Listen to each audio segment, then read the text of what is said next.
Bantay ng Langit, ang kwento ng aking buhay. True Filipino Horror Mystery Story. Noong 1987, bata pa ako. Payak lang ang buhay namin.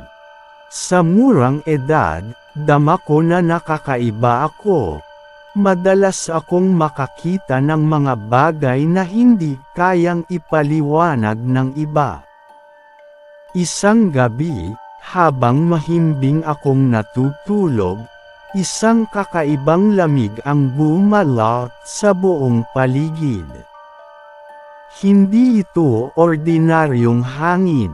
Para bang may kakaibang presensya sa paligid ko. Pagmulat ng mata ko, biglang nasa labas na daw ako ng bahay at pagtingin ko.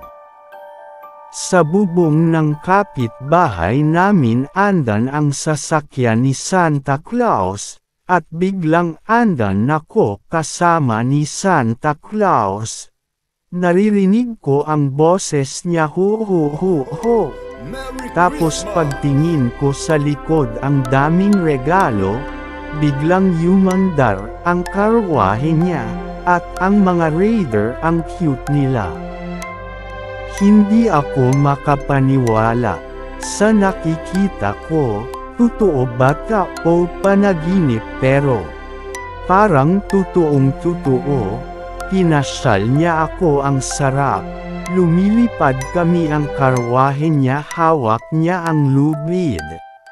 Ang laki ng parang karwahe niya, ang laki ng mga reindeer, tuwang-tuwa ako kasi ang cute talaga nila. Paikot-ikot kami sa langit, ang lamig, basta lagi ko naririnig ho, ho, ho, ho, Merry Christmas. Tumingin siya sa akin, tinitingnan ko siya. Kaso hindi ko makita ang buong mukha niya, balbas at bigot lang na makapal ang nakikita ko at ang ngiti niya. Bigla siyang sumigaw sa malakas na tinig. Ho! Ho! Ho! Merry Christmas! Tapos bigla siyang tumawa ng malakas. Ha ha ha ha! Ha! Sa bawat daan namin, kita ko ang mga bituin, ang lawak ng langit, at mga ulap na nagmumukhang hagdan papuntang langit. Sa mga oras na yun, pakiramdam ko ay nasa pagitan ako ng panaginip at ng tunay na mundo. Hindi ko rin maintindihan kung anong lugar ang pinupuntahan namin, pero ramdam ko ang saya sa paligid. Kasabay ng paglipad namin, paulit-ulit ko naririnig ang sigaw ni Santa Claus. Ho ho ho! Merry Christmas! Ha ha ha ha! Tila musika ito sa gabi. Pagbalik ko sa kwarto, nagising ako na puno ng saya ang puso ko. Pero hindi iyon basta panaginip lang. Ramdam ko pa rin sa balat ko ang malamig na hangin, at sa ibabaw ng kama ko, kita ko ang manipis na usok na paangat sa kisame. Nang sumapit ang naang Christmas, ang saya-saya ko kasi ang dami kong regalong natanggap. Simula noon, sunod-sunod na ang mga kakaibang karanasan ko. Isang gabi, habang natutulog ako, unti-unti kong dinilat ang mga mata ko, at nakita ko puro puti na parang usok. May narinig ako tila mga huni ng mga bata. Mga nagtatawanan sila at parang naglalaro. Pagtingin ko, nakita ko, mga ulo ng bata na may pakpak, mga cherubim. Hindi sila ordinaryong bata. Umiikot sila sa ere, nakangiti sa akin. Pero kasabay noon, sa malayo, naririnig ko ang pag-iyak at pagdaing ng mga kaluluwa. Sa paglingon ko, nakita ko ang isang parang pula parang kala mo sa volcano kapag sumabog tapos may lumalabas na apoy na lava parang ganon tapos sigawan na parang nasusunog parang impyerno. Pinpakita sa akin na totoong may impyerno. Bigla na lang akong nagising sabi ko sa sarili ko parang totoong totoo siya. Pagtanda ko, lumaki akong may baong tapang, pero dala pa rin ang takot at paggalang sa hindi nakikita.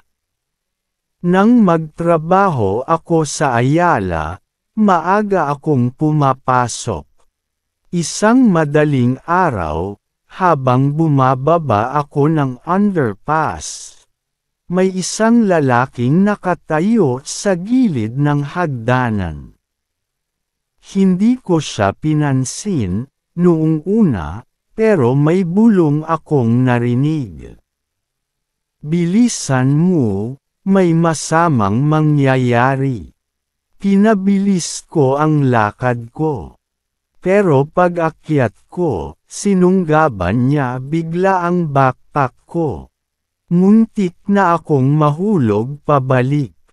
Mabuti na lang at mabilis akong nakabitaw.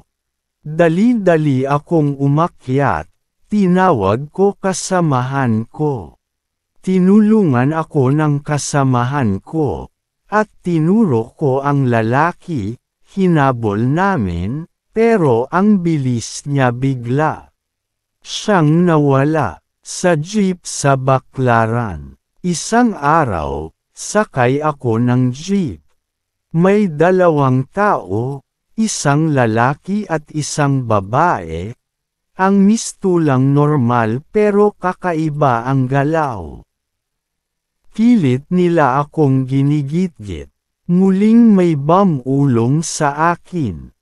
May mangyayari. Lumingon kay. Hinayla ko agad ang bag ko papunta sa harap ko. At sa hindi inaasahan, naramdaman ko, na parang may palapit sakin, magbabayad na sana ako. Bigla na naman may bumulong wag ka muna magbayad. Pagtingin ko palapit na siya sa tabi ko. Napapikit ako pagdilat ko bigla silang nawala. Hanggang ngayon, dalawang bagay ang hindi ko malilimutan sa buong buhay ko. Ang hiwaga ng langit na naranasan ko nung bata pa ako. At ang walang sawang pagbabantay sa akin ng aking gabay sa bawat panganib na dumating. Hindi ako nag-iisa, at naniniwala ako, may mga bantay tayong hindi nakikita, pero palaging nandyan.